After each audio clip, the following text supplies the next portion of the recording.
ang mga ulat naming binantayan. Ang maitim na sikreto sa Black Coral. Dito may ibinabagsak bang mga black coral? May nakonfiskate din naman ng mga black coral dito tulad ng Black Sepan na galing ng Leyte at saka galing ng Masbate. Itong barangay namin, parang pinakadulo ng Mactan Island. So siya ang bagsakan ng mga illegal. Bantay dagat yan, muli na, pop, patira na sila, wala na kami magawa mo. Hindi namin ano, pop. Kakaway na lang. Wala, balik na lang kami. At ang seguridad sa mga bilangguan. Wala pong may kinalaman sa aking paglabas ng araw na yon, kundi ang sarili ko. Ito ang mas malawakang pagbabantay. Sa mga isyu ng pamahalaan at lipunan. Reporter's Notebook. Sa Pilipinas makikita ang ilan sa pinakamalaking coral reef sa buong mundo. Pero ang malungkot, 78% ng coral reef ang nanganganib. Kabilang na ang tinatawag na black coral dahil sa talamak na pangunguha nito. Paano nakalulusot ang gawaing ito sa mata ng kinauukulan?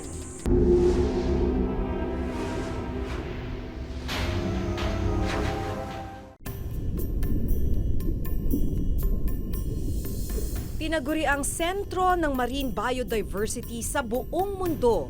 Hindi maikakaila ang kagandahan at yaman ng karagatan ng Pilipinas. Pero tila nanganganib maglaho ang natatangi at nakakabighaning ganda nito.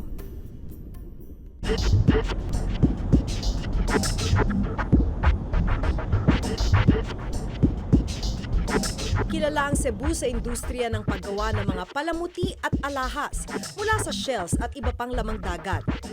Katunayan, isa ang Cebu sa nangungunang lugar pagdating sa industriyang ito.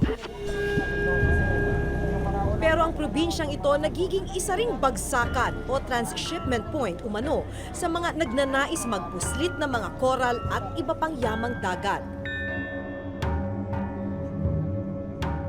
Sa barangay na ito sa Lapu-Lapu City, nakasalalay sa dagat ang kabuhayan ng mga residente. Banda ron daw Camotes Island. Banda rito naman, Leyte at Bohol. At ang kwento sa atin, ilan lang yan sa mga lugar kung saan nanggagaling ang mga corals at endangered shells na ibinabagsak sa barangay na ito para maibenta. Isa sa ipinupuslit na coral ang tinatawag na black coral. Ang black coral ay ang mga uri ng coral na matatagpuan sa mas malalalim na bahagi ng dagat at matagal bago mabuo ang pamaypay na mga coral. Ayon sa mga eksperto, 1 mm ang tubo nito bawat taon. Lahat po ng corals is considered to be endangered since 1980s. Kasi siya yung highly in demand kasi sa trading, sa wildlife trade. Collection lang talaga sa mga collectors. Dekada 80 nang magsimula si Eman, hindi niya tunay na pangalan, bilang supplier o middleman sa bentahan ng coral. Nagmumula raw sa iba't ibang probinsya sa Visayas at Mindanao ang mga isinusupply niyang corals. Gaano to kadalas? At gaano karami? Depende sa mga exporter kung gaano sila kadalas mag-order ang buyer nila. May mga exporter na tatanggap ng order, pero ang negosyo ng mga exporter na yon, Mga legitimate na business tulad ng seashells and handicrafts. Siyempre magkapira sila sa corals at saka sa yung mga nakalaan sa endangered species. dito may ibinabagsak bang mga black coral? May nakonfiskate din naman ng mga black coral dito tulad ng Black Sepan na galing ng Leyte at saka galing ng Masbate. Itong barangay namin, parang pinakadulo ng Mactan Island. So siya ang bagsakan ng mga illegal. Pagkapasa sa inyo, Pagkapasa, titingnan namin kung kaano siya ka-perfect kasi may klase A, class B at saka klase yan. ang pinakamahal, black coral, Ang black coral pinakamahal yan. May bumibili ng 300 pesos pesos at saka Per 500 kilo. pesos. No, by piece yan. by Hindi piece. sa sizes. By piece, mga ganito. Hindi, yung piece talaga. Yung mismong coral na 15 buo. ounces. Opo. Mula Pilipinas, nakararating sa iba't ibang panig ng mundo ang iligal na produktong ito. Ang kakilalang supplier ni Eman, ilang coral ang ipinakita sa amin. Kabilang ang isang malaking tangkay ng Black Sea Fan, isang uri ng black coral. Mas malaki pong ganito. Magkano po yun? Magkano? Pila? Mga 350, atris. Isa. 350 ano. 350 Oo, isa. oo. O order din. Marami pong bumibili sa inyo itong laksipan. Marami. Sino po? Hapon? Koreano? Koreano, mga Turkey. Mga Turkish? Mga Arabo, ganun. Ilan po yung hawak ninyong ganito ngayon sa supply ninyo, sa bodega ninyo? Dahil 5,000 pieces, 1,000 pieces. May 1,000 po kayo ngayon sa bodega ninyo? Ng ganito? Oo, paki. Na nakapack na? Paki na, para ban. Ah, may nakabili na. para ban. Ah, may nakabili na 1,000 piraso. Pero tila ang matagal ng problema ng katiwalian din ang bumubuhay sa kalakarang ito. Kayo kuya, nagawa nyo na ba na manuhol, makiusap para lang makapagpuslit ng mga ganitong kargamento? Marami na po. Mga 10 years na. Pero hindi naman panunuhol. Parang pambigay lang ng pang snacks ng nasa opisina, ganyan. Kaano yun? Kung pang merienda-merienda? Hindi, mga 500, okay na naman yan. Para lang makakuha ng pirma? Opo. Para mapalusot yung... Oo, kasi ayaw din naman nilang mag-check. Taong 1999 at 2009 nang mahuli ang 2 kaso ng coral smuggling sa Estados Unidos. Umabot sa mahigit 40 tonelada ng corals ang nasabat. Matapos ang investigasyon, lumabas na sa Cebu ipinuslit palabas ng Pilipinas ang mga kontrabando. Nito lamang nakaraang linggo, sunod-sunod din ang mga nasabat na kargamentong naglalaman ng mga black coral at iba pang marine life. Sa Manila, nasabat ang 2 container van na idineklarang naglalaman ng rubber o goma. Pero nang buksan, natuklasang naglalaman ito ng mahigit 21,000 piraso ng black coral at humigit kumulang 200 mga pawikan mula Zamboanga. Tinangka itong ipuslit palabas ng bansa papuntang US, China at ilang bansa sa Europa. 1 linggo matapos ang pagkasabat sa Maynila, tinatayang nagkakahalaga ng 15 milyong piso ang nasabat na black coral sa pantalan ng Cebu. Sa dami ng mga nakuhang coral, tinatayang ang lawak ng nasirang coral reef sa bansa 5 beses ang laki sa Metro Manila. Isa ang Pilipinas sa may pinakamayamang coral reef sa buong mundo. Pero sa 27,000 square kilometers ng ating coral reef, 5% na lang ang nasa magandang kondisyon at 1% na lang ang hindi nagagalaw. If ganun kalaki yung damage na yung nakuha, sir, then most probably wala na yung matitirhan yung isda, wala na silang bahay, wala na silang pwedeng yung pagkain. Ang domino effect sa atin, sir, kulang tayo sa pagkain. There would be decline sa fish catch, sa fisheries. Labag sa Republic Act 9147 o ang Wildlife Resources Conservation and Protection Act at sa ating Fisheries Code ang pangunguha at pagbebenta ng coral sa bansa. Multang mula 2 hanggang 20,000 piso at pagkakakulong mula 6 na buwan hanggang 2 taon ang naghihintay sa sinumang mapaparusahan. Pero hindi lang sa Cebu nabubuhay ang bentahan ng black coral. Sa paglilibot namin sa Quiapo sa Maynila, lantarang ibinebenta ang mga black coral na ito.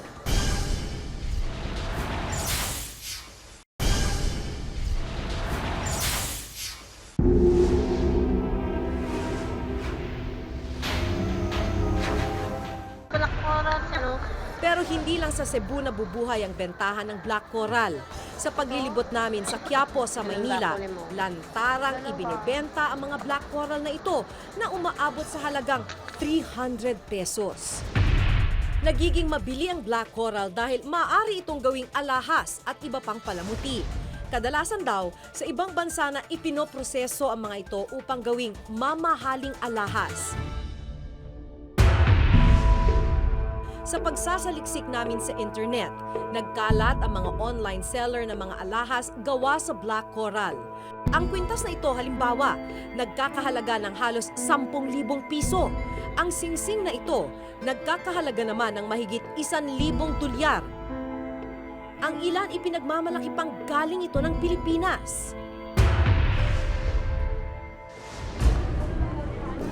Sa paglilibot naman namin sa shopping mall na ito, iba't ibang alahas na gawa sa iba't ibang uri ng koral ang ibinibenta. Ang presyo, umaabot sa 100 hanggang 3,000 piso. Pero bago pa man makarating sa pantalan at mga tindahan, sa pagbabantay sa karagatan muna nagsisimula ang problema.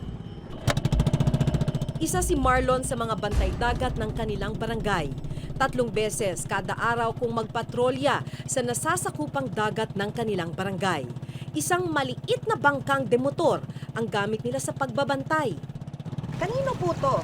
Itong mga bangkang ginagamit niyo? Sa amin yan eh. Sa inyo to? Nakakatanggap ba kayo ng ibang suporta? Sa ngayon, ma'am, wala pa rin, ma'am. Pero ito na lang amin. Pag makatulong lang kami sa ginawa namin na yung tungkol. Yan, lagi ang hirap. Pag dumaan, ma'am ba? Dito kami. Dumaan, yan, kural yan. Punta kami. Pero pagka kita mo, ma'am, bantay dagat yan, manguli na, patira na sila. Wala na kami magawa mo. Hindi namin Kakaway na lang ulit. balik na lang kami. Tatatlo na nga lang, ganito pa kaliit yung mga bangka na gamit ng mga taga-bantay dagat. Kaya sabi nga nila, kulang na lang, kawayan na lang nila yung mga malalaking bangka na may karga na mga coral at endangered shells. Kung tutuusin, suporta lamang ang mga tulad ni na Marlon sa pagbabantay ng ating karagatan.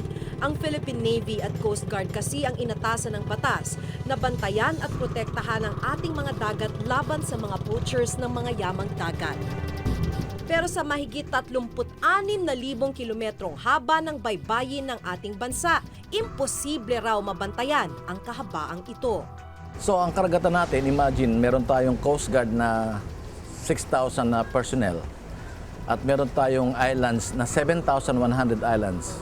So mas marami pa sa atin ang mga islands.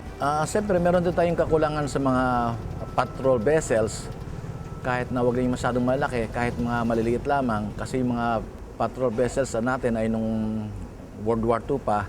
Ang mas nakababahala pa, sa kabila ng mga nakukumpiskang mga koral, wala pa ni isang lumalabag dito ang nahuhuli at naparurusahan. Every time may nahuli, but sometimes hindi na-prosecute.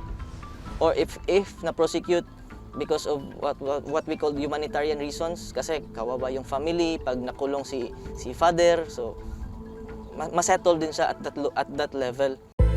Maaring henerasyon na ang bibilangin para mapalitan ang mga nasirang yaman ng ating karagatan.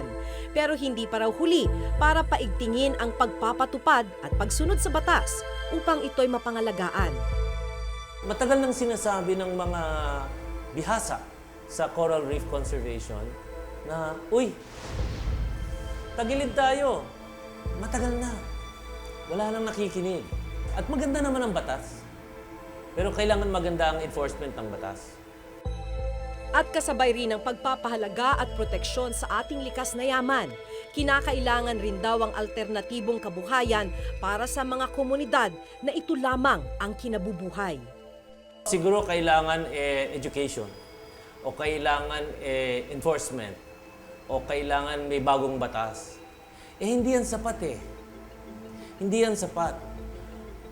Kailangan tingnan ng gobyerno, unang-una, ano yung kailangan ng tao, yung needs nila.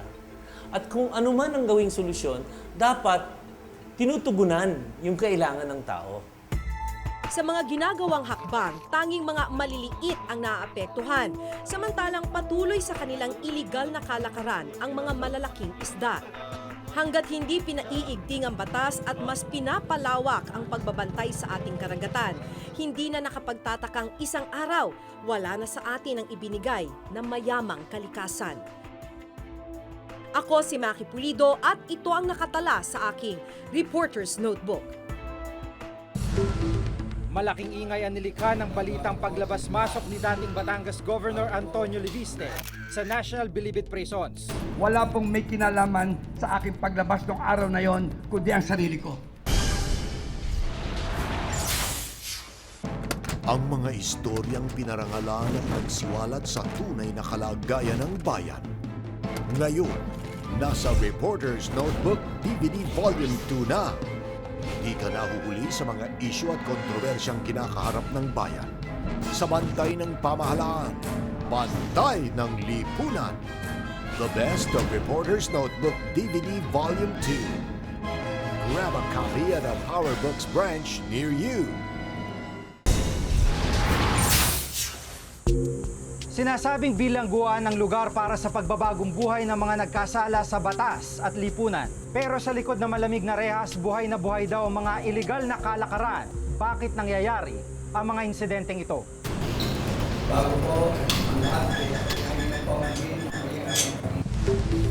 Malaking ingay ang nilikha ng balitang paglabas-masok ni dating Batangas Governor Antonio Leviste sa National Bilibid Prisons. Kayo before May 18? Billion Trees Program ang ating pag-usapan. Natulan ng 6 na taong pagkakakulong noong 2009 dahil sa pagpatay sa kanyang aide noong 2007. Pero kamakailan, siya'y namataan sa kanyang kondominium sa Makati. Wala pong may kinalaman sa aking paglabas ng araw na yon, kundi ang sarili ko. Ang pangyayaring ito, tila muling nagpatotoo sa mga dati pa'y alingasngas ng special treatment sa mga mayayamang preso. There is a positive finding nung panel na he was accorded VIP treatment. And all this time, since binigyan siya ng VIP treatment, si Mr. Leviste, sumobra naman siya. Inabuso niya in the sense na akala niya he has the license or the liberty to go out or to leave the premises anytime he wants. As I have repeatedly said, in such case, my legal opinion is there has to be criminal intent to escape. On his part, there is none. As shown by his activities, as shown by his demeanor, there is none. If ever there was mistake, there was error in judgment on his part. He went out on a perceived medical emergency. Bukod kay Leviste, isa pang high-profile inmate ang napapabalitang nakakalabas-masok sa loob ng bilibid ng walang paintulot. Si Rolito Go, na nahatulan ng life imprisonment dahil sa pagpatay kay Eldon Maguan sa isang away trapiko noong 1991. Ayon kay Attorney Marlon Manuel ng Alternative Law Groups o ALG, malinaw na paglabag sa patakaran ng kulungan na makalabas ng compound. Yung living out program ng ating prison system ay pinapayagan na sa labas ka ng rehas. Hindi yun talaga nakikita natin na kulungan, pero nangangahulugan yon, limitado pa rin yung galaw mo. Hindi ka pwedeng makalabas ng prison compound kasi once lumabas ka ng prison compound, ibig sabihin tinakasan mo na. Hindi lang umano kaluwagan sa seguridad ang problema sa bilibid. Hayagan din daw ang pakikipagsabwatan ng mga opisyal ng Bureau of Corrections sa mga mayayamang preso. Alalahanin natin na ang paglabas ni Governor Leviste mula sa kulungan ay hindi nagawa dahil siya ay tumakas na umakyat siya ng pader o pumuslit siya mula doon sa gate. Hindi Talagang hayagan yung kanyang ginawang paglabas. Ibig sabihin, dahil hayagan ito at dahil hindi lang isang beses, hindi ito pwedeng mangyari nang walang kinalaman ang mga opisyal na dapat sana ay hindi puwapayag sa ganoong arrangement. The Department of Justice has already conducted fact-finding, and I have not yet read the result of the fact-finding. So, hindi ko masabi kung ano yung nangyari doon sa suhulan na sinasabi.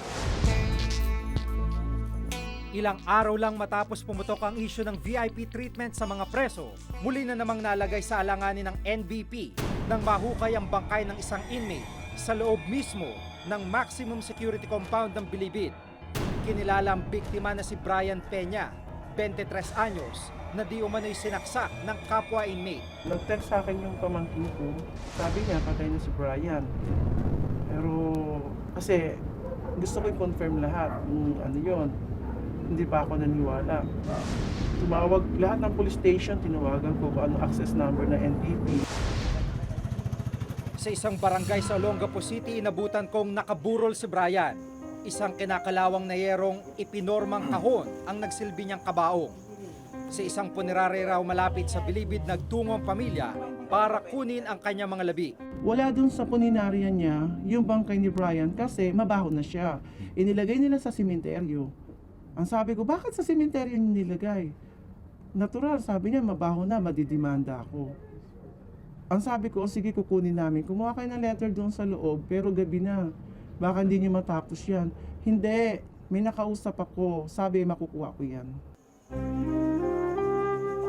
Ayon sa Bilibid, sa gang war nag-ugat ang malagim na krimen, bagay na hindi raw dapat nakalusot sa mga piitan.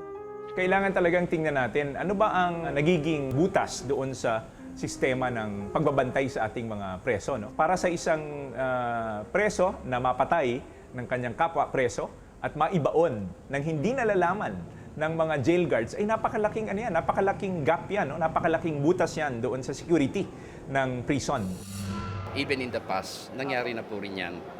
Ngayon, siguro ito yung po sa akin nga, sa nakikita ko, napakadaming dapat baguhin at dapat i-overhaul itong ating sistema ng prison. At isa nga po sa tinitignan ngayon dito, yung bill na ito, yung Modernization Act. Sa International Prison Standards, 6 na preso lang ang dapat binabantayan ng kada isang jail guard. Pero sa Bureau of Corrections, 32 ang binabantayan ng isang gwardya. Sa pinakahuling tala ng Bureau of Corrections, 19,320 na preso ang nakapit sa Bilibid at nadaragdagan pa ito ng 5% kada taon. Hindi lang daw sa kaso ni Leviste at sa pagkamatay ni Brian Peña, masasalamin ang tila maluwag na seguridad sa Bilibid. Dahil ang ilang iligal na kalakaran patuloy na nabubuhay sa loob ng ilang bilangguan.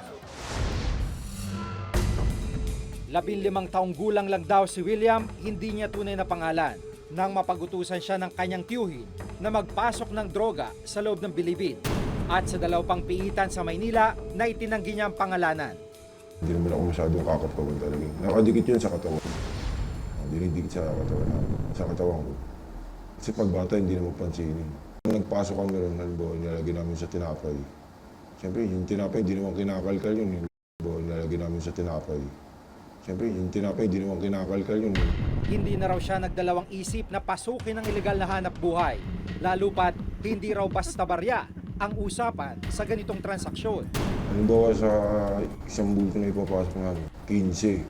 Kung mapapalabas namin yun ng 19, kung sabihin mo na ng 20, di may 5,000 kami sa isang bulto. Eh kung magpasok kami ron, 3, 4, ganyan. Pinakamataas na yung 5, pagka malakas na talaga. Pero sa isang linggo lang yun, isang beses lang sa isang linggo. Sa ngayon, may bago at mas madaling paraan na raw ng pagpupuslit ng droga sa loob ng piitan. At sangkot daw dito ang ilang mga jail guard. Sa labas ng compound ng jail, doon na mismo kami sa labas nagkikita. Kung saan niya gusto kami magkita, doon. Papayag yun na magpapasok siya rin na wala siyang komisyon. Kailangan may komisyon din siya rin. Magkakaroon tayo ng isang plano para doon sa mga yung mga drug syndicates na nandito sa loob. So para sa gayon ay sabi nga natin ay at least we could curtail or totally eradicate the mga problem or somehow minimize. Bukod sa ilegal na droga, malaya rin namanong nabubuhay ang bentahan ng laman sa loob mismo ng ilang piitan. Si Grace, hindi niya tunay na pangalan, umaming labas-masok siya sa loob ng kulungan. Hindi para dumalaw sa kaanak, kundi para magalok ng panandaliang aliw. Miyembro ako dati sa Blue Book. So yung barkada ko na nahuli dun sa pagbubugaw is nakulong siya. So kinontak niya ako na mas madali daw doon dahil malaki ang pera. Ayon pa sa kanya, hindi problema ang ilang bantay sa piitan dahil sila mismo alam ang inaalok niyang serbisyo. Siguro sa mga alam na empleyado doon, mga 4 or 5 na tao. Kasi minsan sila din naman yung nagpapapasok, lalo na may mga anniversary ng mga brigada. Papapasok sila ng mga gabi na magsushow doon sa loob. Posible po yun na halimbawa may mga prostitute na nakakapasok, na kunyari ipinakikita na meron silang madali pong kumuha kasi ng sinasabing marriage contract. Yan po patitignan din natin. Sa sunod-sunod na isyong kinakarap ng Bureau of Corrections itong mga nakarang linggo, malinaw na sistema raw at patas sa pamamalakad ang dapat na tutukan ng pamahalaan. Hindi lang sa Bilibid, kundi sa iba pang mga piitan sa bansa. Ang dapat unang baguhin ay yung mga taong namumuno doon sa ating prison system. Kaugnay niyan, dapat tingnan, dapat magkaroon ng audit. No? Ano ba talaga ang audit in terms of security? Ano ba ang mga security systems in place? Audit in terms of contracts. Ano bang mga kontrata ang pinapasok ng ating mga prison officials? Sa pagkain ba yan? O kahit na nga yung mga programa na pinapayagan sa loob ng prison, dapat makita yan. At saan dyan ma-identify alin dyan ang nagkakaroon ng mga puwang para sa mga violations ng prison rules. At mula dyan ay unti-unti na ayusin ang ating prison system. Una-unang tinitignan natin ay sabi ko nga, nakita ko at nahihimig na rin siguro ni Secretary at narinig ko na rin yung paglilipat ng mga ibang prisoners natin sa mga penal farms. Atin po titignan din yan. Kasi napakadami na po ito, kaya dapat natin mabawasan. Nagkasalaman sa batas, bawat preso ay may karapatang dapat ay patas na naipatutupad. Pero kung mismo mga dapat na nagbabantay ang sumusuway sa patakaran at sistema, patuloy silang mapipiit sa rehas ng pananamantala at kawalang hustisya. Ako si Jig Manicad at ito ang nakatala sa aking Reporter's Notebook.